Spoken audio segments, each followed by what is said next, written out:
할렐루야. 함양제일교회 교회 여러분, 오늘 성일을 맞이해서 주 안에서 평안을 누리고 계시리라 생각합니다. 내일 함께 읽을 12장에서 14장이 되겠습니다.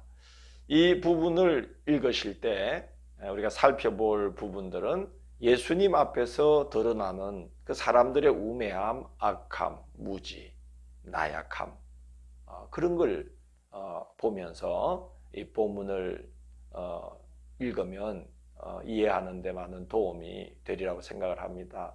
먼저 그 성전 당국자들, 그러니까 대제사장들, 서기관, 그리고 백성의 장로들이 예수님 앞에서 그 악함을 드러내는 걸 볼 수 있습니다. 예수님이 성전 마당에서 말씀을 전하실 때 이들이 예수님께 와서 무슨 권위로 누구에게 이 권세를 받아서 이런 일을 하느냐 하고 예수님께 따지죠. 예수님이 그들의 악함을 드러내시려고 한 비유를 말씀하시는데 포도원 농부의 비유를 말씀합니다. 주인에게 세를 내기로 하고 포도원을 맡은 이 농부들이 자기들이 세를 내고 포도원을 맡은 자들이라는 사실을 잊어버리고 주인이 세를 받을 때가 되어서 보낸 종들을 때리고 능욕하고 죽이기까지 하다가 최후로 주인이 아들을 보내는데 그 아들마저 죽이고 포도원을 차지하려고 했다는 거죠. 신분과 자신의 직분이 뭔지를 잊어버린 것이죠. 그래서 도리어 포도원을 빼앗기게 될 것이다 라고 예수님이 그 책망 어린 비유의 결론을 내리십니다. 이런 말씀을 듣고 사람이 정말 양심의 가책을 받고 회개하고 뉘우치는 게 그게 하나님 나라에 들어갈 수 있는 마음인데, 이 사람들은 이 예수님의 비유가 자기들을 겨냥하고 있음을 알아차리고는 예수님을 잡아 죽이려고 합니다. 이때 깨닫고 뉘우치고 돌이켰으면 얼마나 좋았겠어요. 30여 년 후에 나라가 망하잖아요. 그래서 그들의 직분, 직책, 신분 아무 소용이 없게 되었습니다.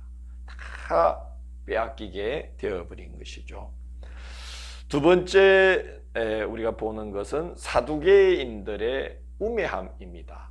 이 사두개인은 뭐냐 하면은 사두개파 사람들인데요. 바리새파 사람들, 바리새인들이 종교적 열심을 가지고 이스라엘을 회복시키려고 했던 종교 지도자였다면, 사두개파 사람들, 이 사두개인들은 정치적인 활동을 통해서 나라를 회복시키고자 했던 정치 지도자들이 되겠습니다. 이들은 부활이 없다고 주장했어요. 그래서 늘 바리새인과 사두개인들이 늘 다퉜는데, 근데 이상하게 예수님을 십자가에 못 박는 이 일에 있어서만큼은 바리새파 사람들과 사두개인들이 아주 뜻이 하나가 되었던 거죠. 그래서 이제 예수님을 공격하려고, 예수님을 책잡으려고 한 가지 질문을 합니다. 이제 이스라엘의 계대 결혼을 이제 이 비유로서 이제 이야기를 꺼내는 거죠. 7 형제가 그 한 여인을 다 이 아내로 맞이하게 됐다는 거죠.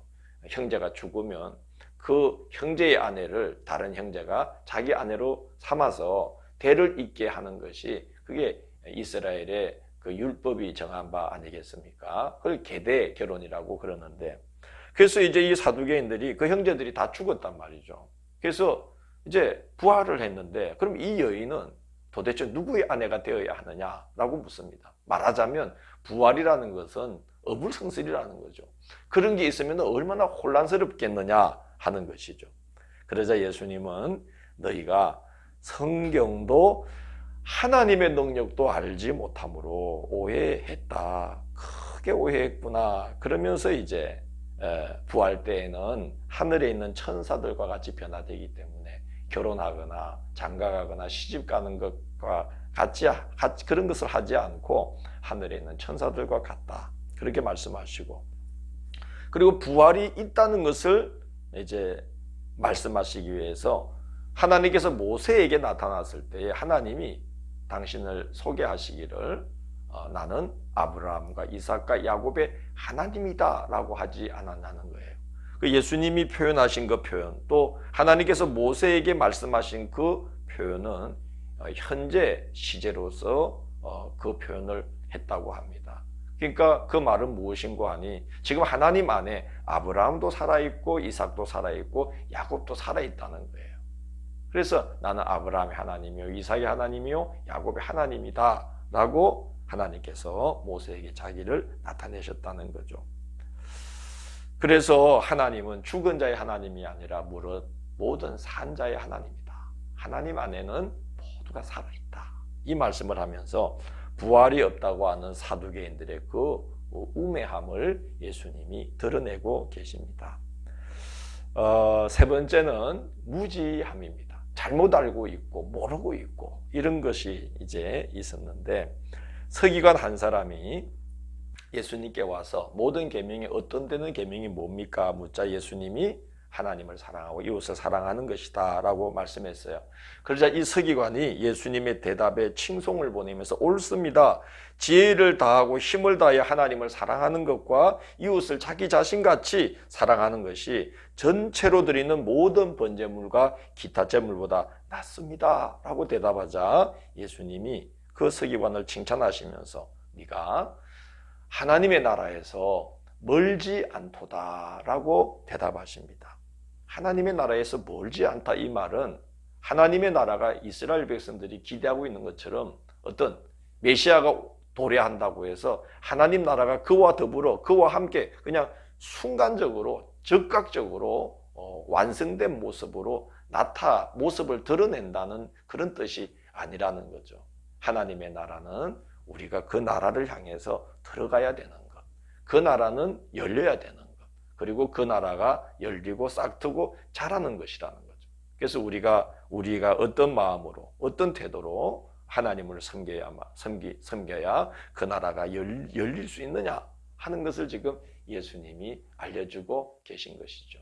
하나님의 나라는 어떤 완성된 모습으로 뚝 떨어지는 게 아니라 우리가 하나님을 섬기면서 이웃을 사랑하면서 살아갈 때에 우리 가운데 다가오고 그리고 열리고 싹트고 자라는 거다 하는 말씀을 하신 겁니다. 또 서기관들이 그리스도를 다윗의 자손이라고 가르치는 문제점을 지적하시면서 그 시편 110편 1절을 인용하십니다. 다윗이 성령에 감동되었을 때 그렇게 고백했다는 거죠. 주께서 내 주께 이르시되 내가 내 원수를 내 발 아래 둘 때까지 내 우편에 앉아 있으리라 하였나니 라는 이 말씀을 인용하면서 다윗이 그리스도를 가리켜서 주라 하였는데 어찌 그리스도가 다윗의 자손이 되겠느냐 하고 말씀합니다. 잘못 가르쳤다는 거예요, 서기관들이. 예수님이 예루살렘에 들어가실 때 사람들이 호산나 다윗의 자손이여 하고 외쳤고 또 어떤 이들은 오소서 다윗의 나라여 하고 열광했습니다. 율법교사들이 잘못 가르쳤죠. 그래서 그리스도는 다윗의 자손으로 오셔서 이스라엘을 다윗 왕국처럼 강성하게 할 것이라는 기대를 갖게 했던 것입니다. 그래서 하나님의 나라에 대해서 잘못된 생각을 갖게 한 이 서기관들의 우매무지함을 예수님이 질책하십니다. 그리고 이제 제자들이 예루살렘에 들어가서 그 예루살렘 성전의 화려함과 웅장함에 압도되죠. 무려 40년 동안 헤롯 대왕 때부터 무려 40년 동안 지었고 계속 그때도 짓고 있었다고 그래요. 이둠의 출신, 에돔 출신인 이 헤롯 대왕이 유대인들의 환심을 사기 위해서 예루살렘 성전을 아주 화려하게 이렇게 지었던 것이죠. 얼마나 화려했겠습니까? 그 기둥 하나하나가 너무 대단하니까 예수님께 제자들이 선생님 한번 보십시오. 이 돌들을 보십시오. 그랬어요. 그저 예수님이 이제 그 말씀을 받으시고 뭐라고 하시냐면은 이 큰 건물이 돌 하나도 돌 위에 남지 않고 다 무너뜨려지리라 말씀하면서 임박한 이스라엘의 멸망과 또 장차 있게 될 우주적 종말을 예고하십니다. 왜 이 말씀을 하시는 거 아니? 주님의 날은 이스라엘 백성들이 기대하고 있는 것처럼 이스라엘을 열국의 머리 위로 세우시는 날이 아니라 심판의 날이 될 것이라는 것이죠. 이스라엘이 기대했던 것과는 완전히 다른 이야기를 하시는 겁니다. 이스라엘 백성들은 아브라함의 후손이라는 이 후광을 영원한 보장으로 믿고 있었거든요. 그래서 메시아가 오시면 주의 날이 너무나 복된 모습으로 펼쳐질 거라고 생각했어요. 그들에게. 그러나 예수님은 그 이스라엘의 오랜 지리한 그 불순종과 거역으로 인해서 주의 날이 너희들에게는 심판의 날이 될 것이다. 성전의 돌 위에 돌 하나도 남지 않고 다 무너지는 심판의 날이 될 것이라고 말씀했어요. 그러니 이스라엘 백성들이 얼마나 충격을 받았겠습니까? 성전 당국자, 유대교 지도자 다 예수님 잡아 죽이려고 그러고, 그리고 백성들도 그들의 선동에 쉽게 넘어갈 수밖에 없었던 것이죠.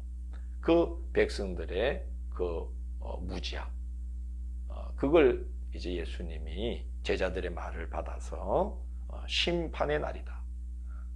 너희들이 기대하는 주의 날은 심판의 날이다 하고 바르게 일러주시는 모습을 봅니다. 또 이 제자들을 통해서 사람의 나약함을 우리는 보게 됩니다. 그래서 주님을 따르는 것은 사람의 힘과 결심으로는 갈 수 없는 십자가의 길이다 하는 것을 생각하게 됩니다. 예수님이 제자들과 함께 마지막 만찬을 나누는 자리에서 그 스가랴 말씀을 인용을 해요. 내가 목자를 치리니 양들이 흩어지리라 하는 이 스가랴의 예언을 인용하시면서 너희가 다 나를 버릴 것이다 라고 예수님이 예고하십니다. 베드로가 그 말씀 듣고 다른 이들은 다 주님을 버릴지 몰라도 저는 절대로 그러지 않을 것입니다 라고 다짐을 합니다.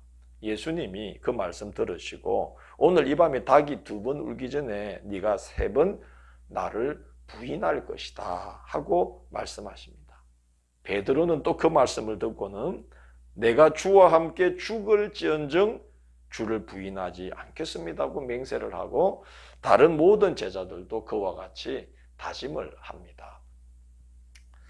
그러나 그들은 그 다짐대로 할 수가 없었어요. 심지어 뭐도 못하냐 하면 예수님이 겟세마네 동산에 올라가셔서 이제 십자가를 결단하는 그 기도를 하는데 너무 힘드시니까 제자들에게 내 마음이 심히 고민하여 죽게 되었으니 너희는 여기 깨어서 기도하라 말씀하셨어요. 나의 기도를 너희들도 함께 기도로 힘있게 도와다오 이렇게 말씀을 하신 거예요. 근데 그런 당부의 말씀에도 제자들은 피곤을 이기지 못하여서 깊이 잠이 들어 버립니다. 예수님이 3번씩 와서 기도 부탁을 하시는데 깨어있으라 깨어있으라 그렇게 하시는데도 기도하라고 하시는데도 그들은 기도하지를 못했어요. 예수님이 잡히시자 다 도망가고 베드로는 예수님이 예고하신 대로 예수님을 모른다고 3번 부인합니다. 마가복음 14장 7절을 보면 베드로가 3번째 부인할 때는 이렇게 부인합니다. 베드로가 저주하며 맹세하되 나는 너희가 말하는 이 사람을 알지 못하노라. 이렇게 부인합니다. 저주하면서까지 맹세하면서까지 주를 모른다. 이렇게 부인합니다. 이게 이제 제자들의 모습이고 또 우리들의 모습이기도 하죠. 주님의 뒤를 따르는 길은 절대로 사람의 힘과 능력으로는 따라갈 수 없는 길인 것 같습니다. 예수님 앞에서 드러나게 된 이 사람들의 우매함, 약함, 무지함, 나약함 이 모든 것은 다 우리들 자신의 모습이라는 것을 생각하면서 오늘 이 본문에 나오는 상황들을 우리가 이렇게 들여다봐야 되겠습니다. 예수 그리스도로 옷 입고 하나님으로 전신갑주를 취하고 그리고 성령의 능력을 힘입지 않고서는 주님의 뒤를 따를 수 없고 그리고 하나님의 나라로 침노에 들어갈 수가 없는 것입니다.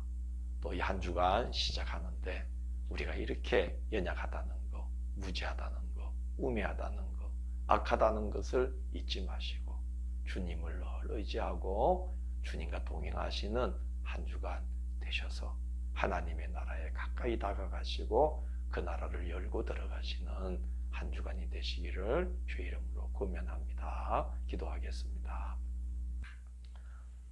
주님,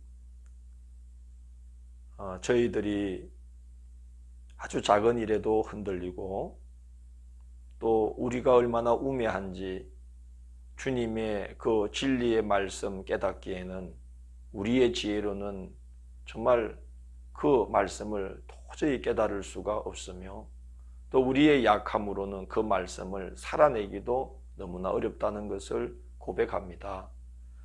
주님, 주님을 의지합니다. 성령의 능력을 의지합니다. 주 예수 그리스도로 옷 입게 되기를 원합니다. 당신의 그 권능의 보혈의 피로 우리가 씻음 받기를 원합니다. 그 능력 의지하기를 원합니다. 주님, 저희들을 불쌍히 여겨주시고 이 한 주간 주님이 주신 너무나 귀한 시간들, 너무나 귀한 기회들 하나님의 나라로 향해서 힘차게 침노에 들어가는 한 주간 될 수 있도록 인도해 주십시오. 예수님 이름으로 기도드립니다. 아멘.